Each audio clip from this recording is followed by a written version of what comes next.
Assalamualaikum warahmatullahi wabarakatuh. Perkenalkan, nama saya Maskul Aji dari kelas A, mahasiswa Prodi Keperawatan Universitas Nasional. Di sini saya akan menjelaskan mengenai pengkajian perawatan luka untuk memenuhi ujian praktikum kebutuhan dasar manusia 2 dengan dosen pengampu Nurse Susanti Widyastuti MKAP.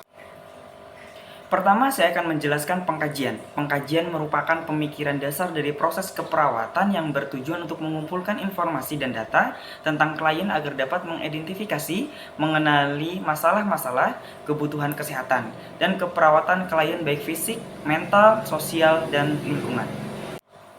Yang pertama yaitu pengkajian. Mengkaji warna dasar luka. Dalam melakukan pengkajian perawatan harus bisa menentukan warna dasar luka. Ada beberapa warna dasar luka, yaitu warna pink. Warna dasar menunjukkan terjadinya proses epitelisasi. Lalu warna merah, jaringan granulasi, vaskularisasi baik. Lalu warna kuning, jaringan mati slow, lunak, vaskularisasi buruk. Lalu yang terakhir yaitu hitam, jaringan mati nekrotik keras, eskar, vaskularisasi buruk. Di sini dapat terlihat tingkat keparahan suatu luka. Lalu yang kedua itu mengkaji lokasi ukuran dan kedalaman luka. Pada fase ini kita bisa mengetahui ukuran luka dan beberapa kedalaman luka tersebut. Lokasi luka dapat mempengaruhi waktu penyembuhan luka. Luka pada daerah persendian cenderung lebih lama daripada daerah lain.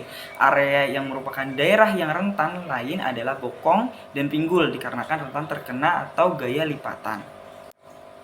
Lalu yang ketiga, mengkaji eksudat dan bau. Sebelum masuk ke fase ini, saya akan menjelaskan pengertian dari eksudat ini.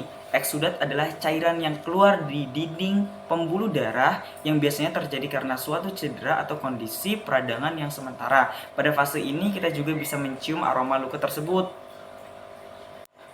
Lalu yang keempat, mengkaji tanda-tanda infeksi. Seperti yang kita ketahui, tanda-tanda infeksi ini adanya ruam merah. Kita juga menanyakan apakah dulunya pasien ada demam, kemudian luka tersebut kita tanyakan sakit atau tidak, kemudian apakah lukanya terasa panas, kemudian kita lihat juga adanya pembengkakan atau tidak. Lalu yang kelima, mengkaji keadaan kulit sekitar. Fase berikutnya yaitu mengkaji keadaan kulit sekitar. Kita dapat melihat bagaimana keadaan luka di sekitarnya. Tapi luka yang baik untuk terjadinya proses epitelisasi.